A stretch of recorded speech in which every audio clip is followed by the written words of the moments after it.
Hello everyone. Hello hello hello. क्या हाल चाल आप सभी के।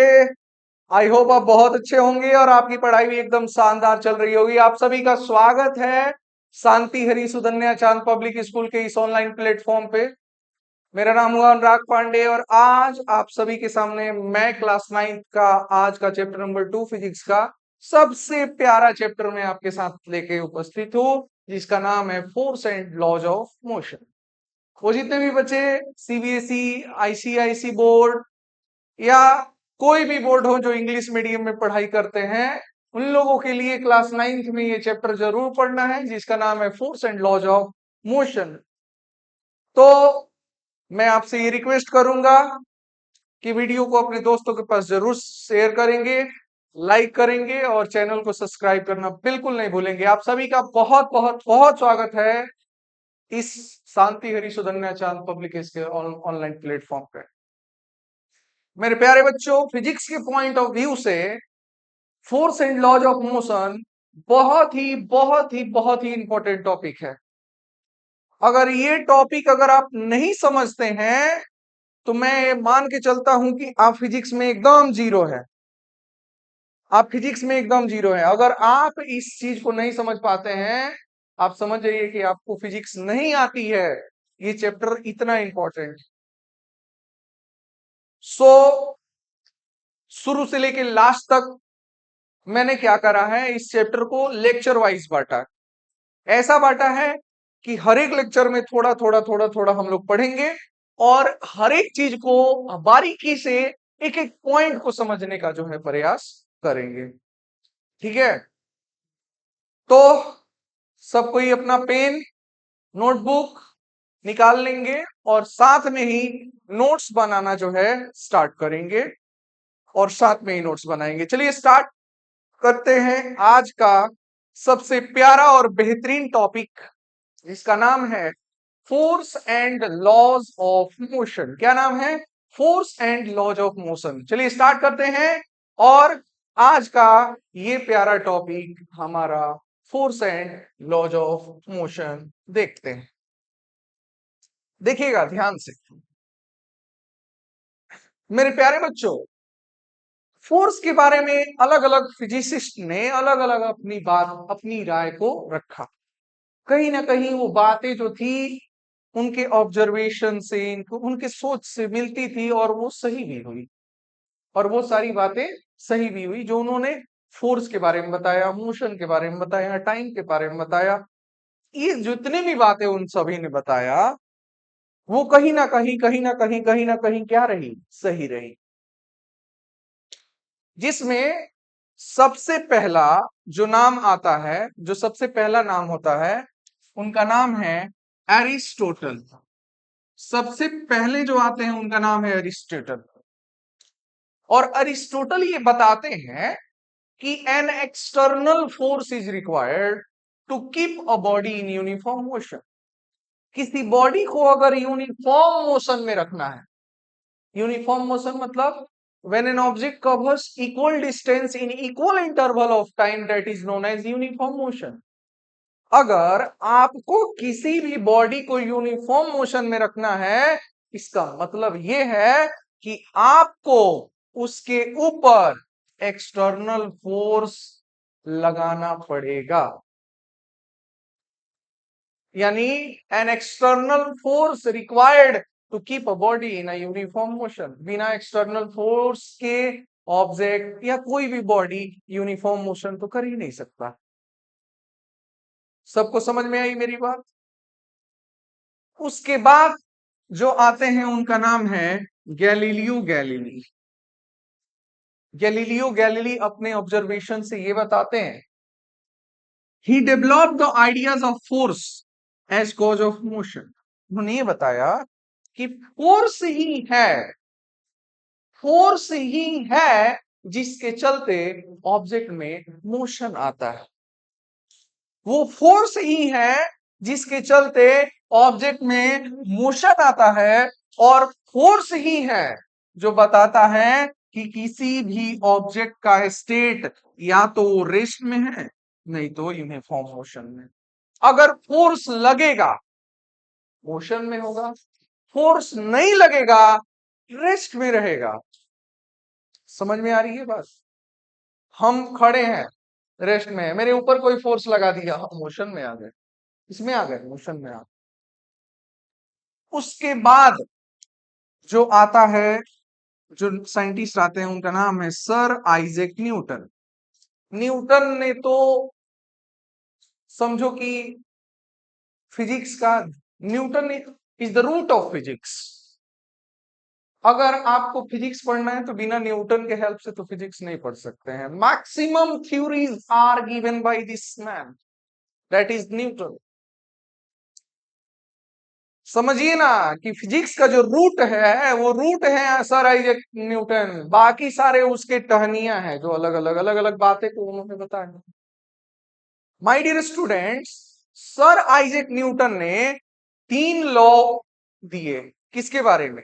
मोशन के बारे में, जो हम इस चैप्टर में पढ़ने वाले हैं। ऑब्जर्वेशन के आधार पर, इन सभी के ऑब्जर्वेशन के आधार पर न्यूटन ने मोशन का, फोर्स एंड लॉज ऑफ, ये जो फोर्स का जो ये दिया, लॉज दिया, लॉज ऑफ मोशन दिया, वो 3 बातें बताई, उन्हीं को कहा जाता है 3 laws of motion, based on the ideas of Galileo Galilei, and defined force as a cause of change in velocity.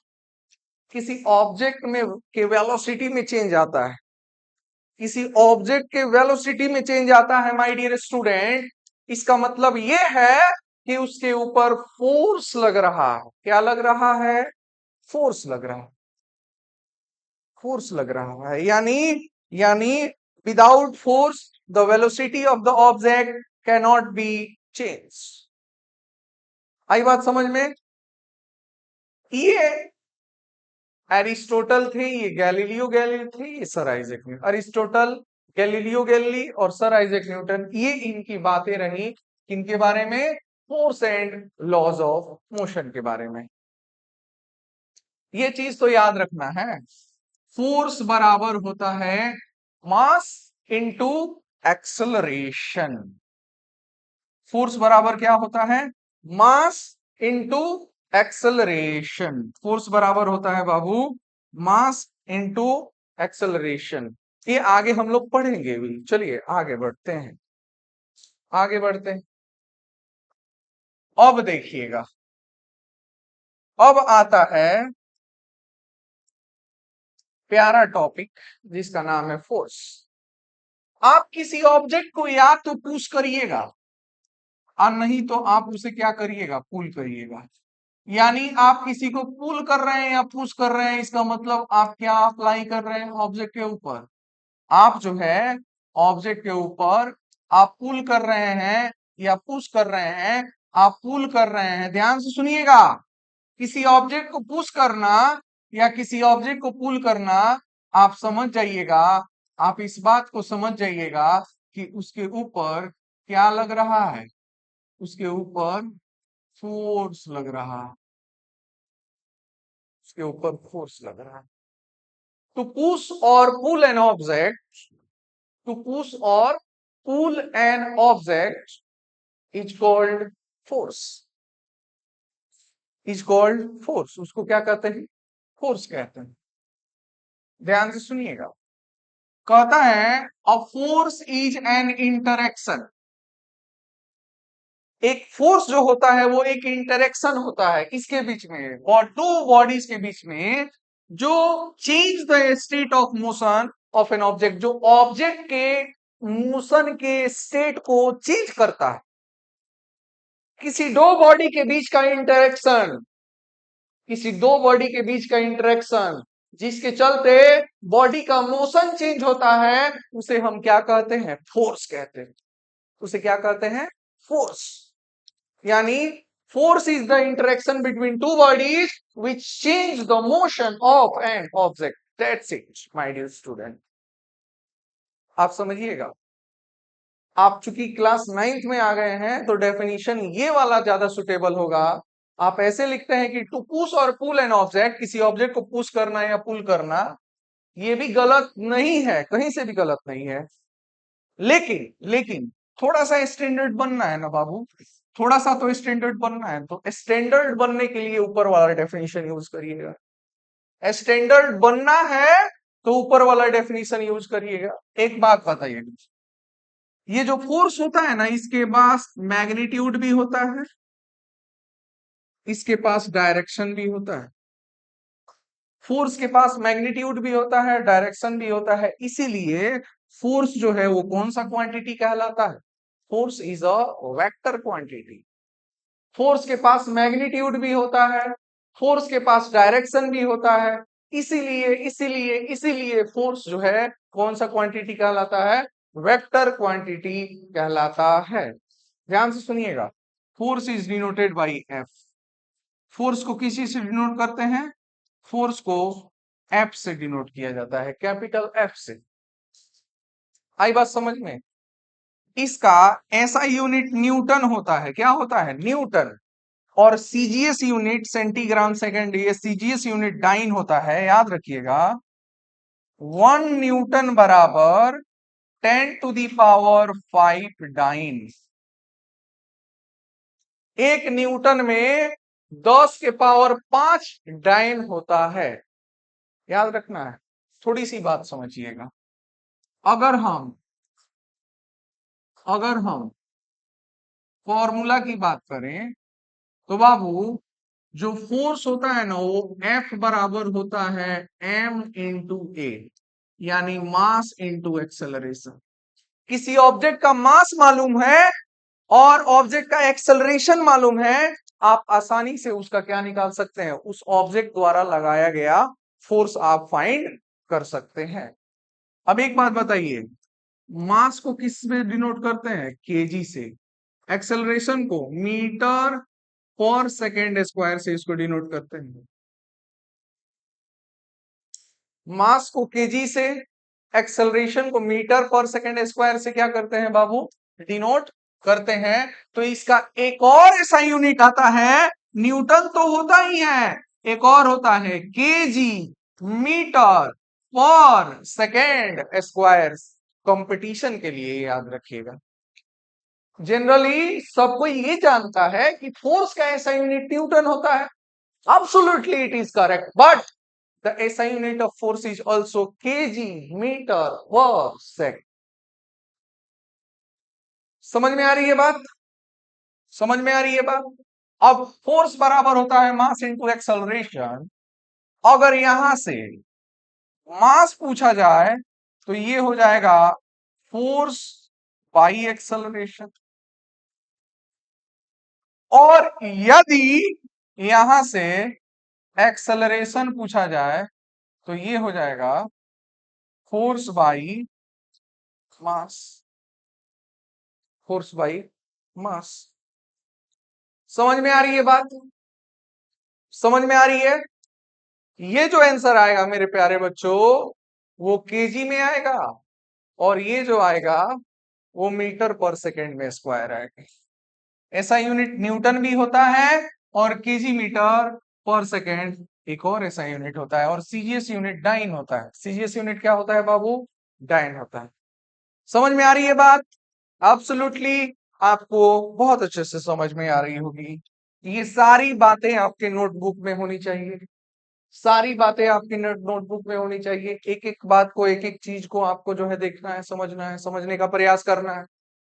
समझे कि नहीं समझे? चलिए आगे की तरफ बढ़ते हैं, आगे की तरफ बढ़ते हैं, और जानते हैं balance and balance and unbalance force.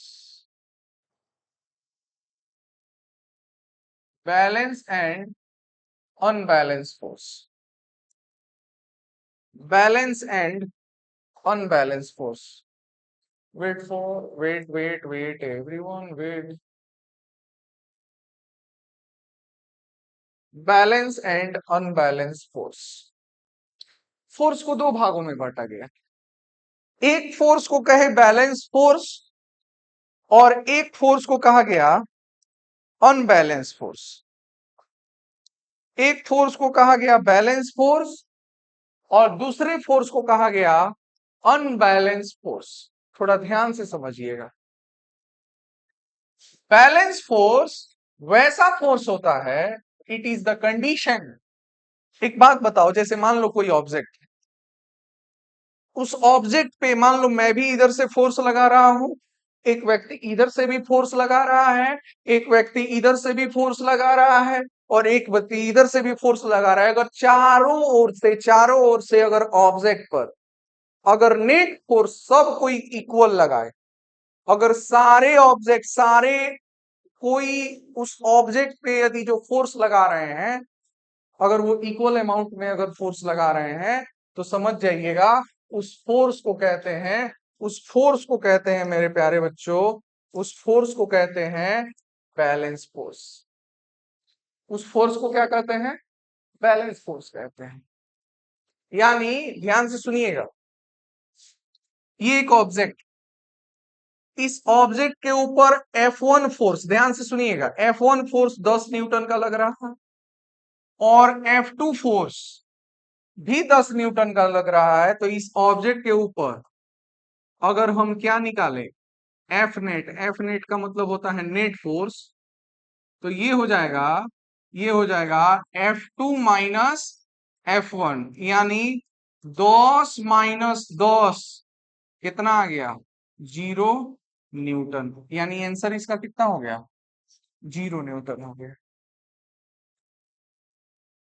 अगर किसी ऑब्जेक्ट पे चारों ओर से लगाया गया फोर्स का नेट फोर्स अगर 0 न्यूटन आ जाए, 0 न्यूटन आ जाए, 0 न्यूटन आ जाए, समझ जाइएगा कि वो बैलेंस फोर्स ही है, दूसरा कोई फोर्स नहीं है। यानी किसी ऑब्जेक्ट पे लगाया गया फोर्स में अगर नेट फोर्स क्या आ जाए? 0 आ जाए। अगर net force acting on an object, net force acting on an object अगर 0 आ जाए, उसको हम लोग कहते हैं बैलेंस फोर्स। क्या कहते हैं? Balance force. उसको हम लोग बैलेंस फोर्स कहते हैं। इसमें नेट एक्सेलरेशन 0 हो जाता है। बाबू अगर फोर्स ही 0 है तो एक्सेलरेशन कहां से आ जाएगा? अगर फोर्स ही हम नहीं लगा रहे हैं, ऑब्जेक्ट के ऊपर फोर्स ही नहीं लग रहा है, एक्सेलरेट कैसे होगा? एक्सेलरेट होने के लिए उसके ऊपर क्या लगाना पड़ेगा? फोर्स लगाना पड़ेगा। कि याद रखिएगा, अगर चारों ओर से इक्वल अमाउंट में अगर फोर्स लगा रहा है तो ऑब्जेक्ट कहीं मूव करेगा? इधर इधर इधर, कहीं भी मूव करेगा? जब कहीं नहीं मूव करेगा, जब कहीं नहीं मूव करेगा, जब कहीं नहीं मूव करेगा, इसका मतलब वो ऑब्जेक्ट इसमें है, रेस्ट में। किसमें है? रेस्ट में है। यानी बैलेंस फोर्स के चलते जो ऑब्जेक्ट होता है रेस्ट में होता है, और नहीं तो यूनिफॉर्म मोशन। हम साइकिल चला रहे हैं और कोई पीछे से आया और लगातार 10 न्यूटन का फोर्स लगा रहा है, 10 न्यूटन का फोर्स एकदम बैलेंस, 10 न्यूटन का फोर्स कहीं से भी इधर उधर नहीं लगा रहा, आदमी जो है लगातार लगातार उसी डायरेक्शन में क्या करेगा? मूव करेगा, उतना ही फोर्स से मूव करेगा। यानी याद रखिएगा, बैलेंस फोर्स के चलते ऑब्जेक्ट या तो रेस्ट में रहेगा और नहीं तो यूनिफॉर्म मोशन में रहेगा। या तो रेस्ट में रहेगा, नहीं तो यूनिफॉर्म मोशन में रहेगा।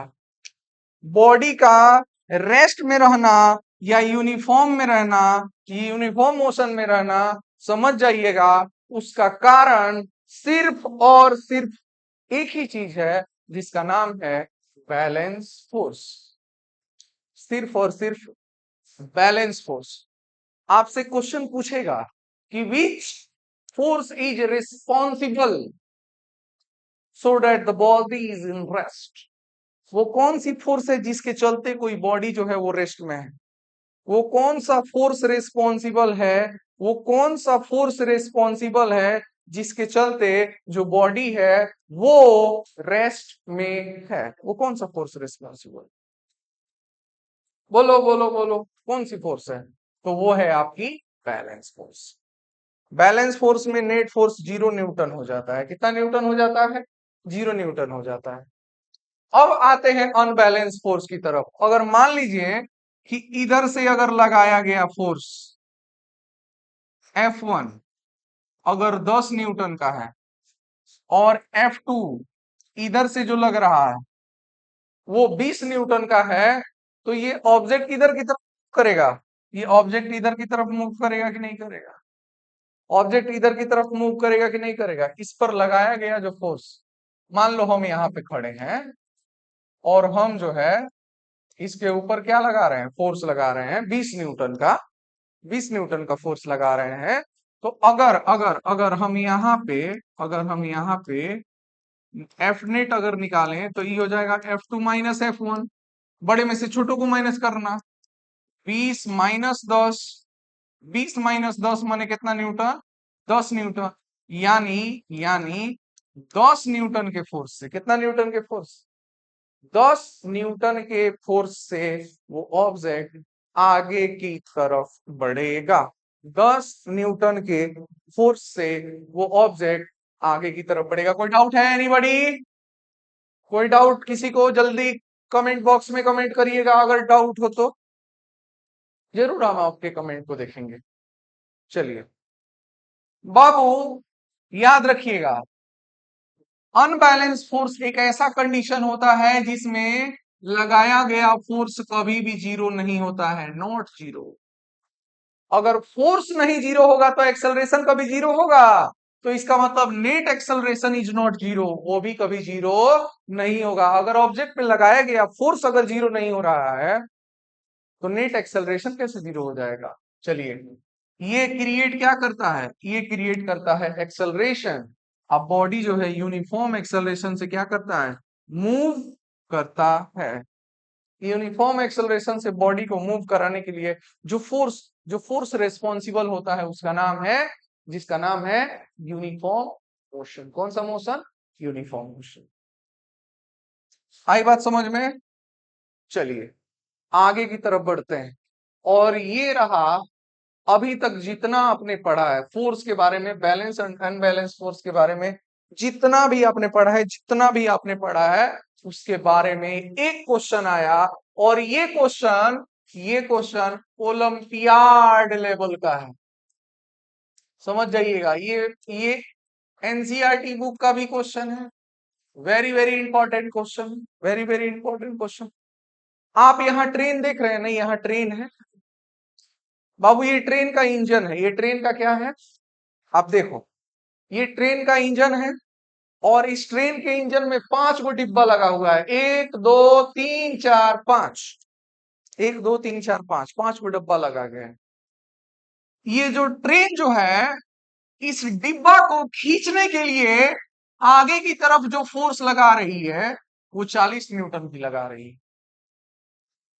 ध्यान से सुनिएगा, ये ट्रेन जो है, ये ट्रेन का जो इंजन है, ये ट्रेन का जो इंजन है, इन सारे डब्बों को खींचने के लिए जो आगे की तरफ जो फोर्स लगा रही है वो कितना न्यूटन का फोर्स लगा रही है मेरे प्यारे बच्चों? कितना न्यूटन का फोर्स लगा रही है? वो फोर्स लगा रही है 40 न्यूटन की। कितना न्यूटन की? 40 न्यूटन की फोर्स।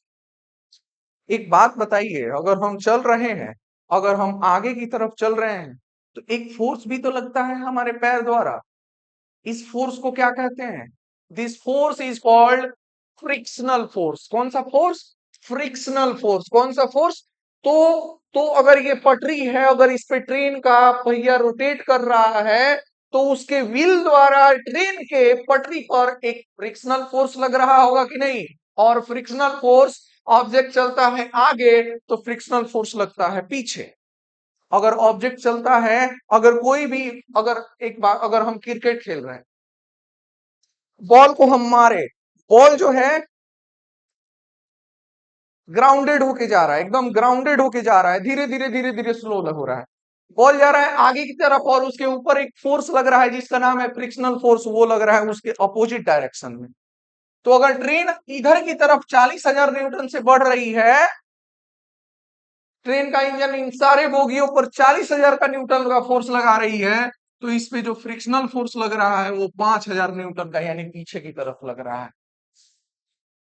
जबकि इस इंजन का, इस इंजन का जो मास है, इस इंजन का जो मास है वो है 8,000 केजी। कितना केजी? 8,000 केजी। और ये 2,000 KG 2000 KG, 2000 KG, 2000 KG, 2000 KG वाले वैगन्स, वैगन्स माने ट्रेन के डब्बा को आगे की तरफ खींच रही है। एक बात बताइएगा, अगर हम यहाँ पे टोटल मास निकालें, क्या निकालें, टोटल मास निकालें, तो 8000, 8000 प्लस 5 इंटू 2000, यानी ये हो जाएगा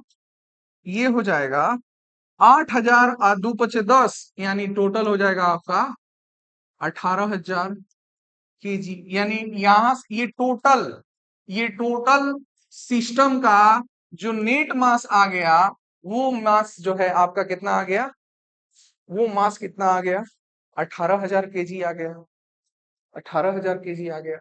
आपसे पूछ रहा है नेट एक्सेलरेटिंग फोर्स, पहला पहला पूछ रहा है नेट फोर्स, नेट फोर्स। तो नेट फोर्स क्या होगा, एफ इंजन माने फोर्स इंजन द्वारा लगाया गया है, माइनस माइनस एफ, एफ क्या, एफ फ्रिक्शन, फ्रिक्शन जो फ्रिक्शन द्वारा फोर्स लगाया जाता है। यानी अगर हम इंजन की बात करें, तो इंजन द्वारा जो फोर्स लग रहा है वो 40,000 न्यूटन का लग रहा है, और जो फ्रिक्शनल फोर्स लग रहा है वो लग रहा है 5,000 न्यूटन का लग रहा है। ये 40,000 न्यूटन, वो 5,000 न्यूटन, 40 में से 5,000 चला गया, ये हो गया 35,000 न्यूटन। ये आया नेट फोर्स, 35,000 न्यूटन।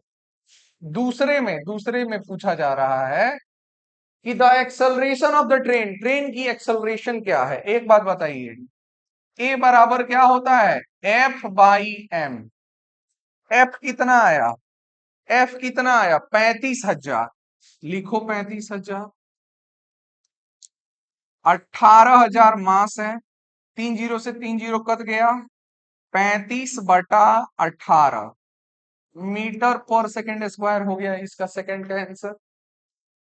तीसरा आपसे पूछ रहा है वैगन 1 वैगन 2 के ऊपर कितना फोर्स लगा रहा है। बाबू मास सेम है, ये थोड़े ना एक दूसरे के ऊपर फोर्स लगा रहे हैं, इंजन तो लगा रहा है ना। इसका मतलब यहां ये हुआ कि कितना न्यूटन हो जाएगा, 0 न्यूटन का फोर्स लग रहा है वैगन 1 वैगन 2 पर, 0 न्यूटन का फोर्स लगा रहा है। ये क्वेश्चन बहुत ज्यादा इंपॉर्टेंट है और बहुत खास क्वेश्चन है आप लोगों के लिए, जल्दी से जल्दी इसको नोट कर लेंगे। आई होप ये आपको समझ में आ गया हो। फाइनली फोर्स का जो जितना भी कंसेप्ट था, बैलेंस और अनबैलेंस का जो भी कंसेप्ट था, वो आपको समझ में आ गया होगा। जो अगला टॉपिक होगा, हम लोग इनर्शिया के बारे में समझेंगे, फर्स्ट लॉ ऑफ मोशन पढ़ेंगे, कंसेप्ट ऑफ मास समझेंगे, उसके बाद सेकेंड लॉ ऑफ मोशन पढ़ेंगे, मोमेंटम के बारे में जानने का प्रयास करेंगे, उसके बाद थर्ड लॉ ऑफ मोशन पढ़ेंगे। फाइनली हम लोग का चैप्टर क्या होगा, खत्म हो जाएगा। तो चलिए आज भर के लिए फिलहाल इतना ही, फिर से मिलते हैं नेक्स्ट लेक्चर में। Thank you everyone, thank you so much. Video को अपने दोस्तों के पास शेयर करना बिल्कुल नहीं भूलिएगा, और चैनल को लाइक शेयर सब्सक्राइब जरूर कीजिएगा, और अनुराग सर पर ढेर सारा प्यार बरसाइएगा। चलिए बहुत बहुत धन्यवाद सबको, जय हिंद।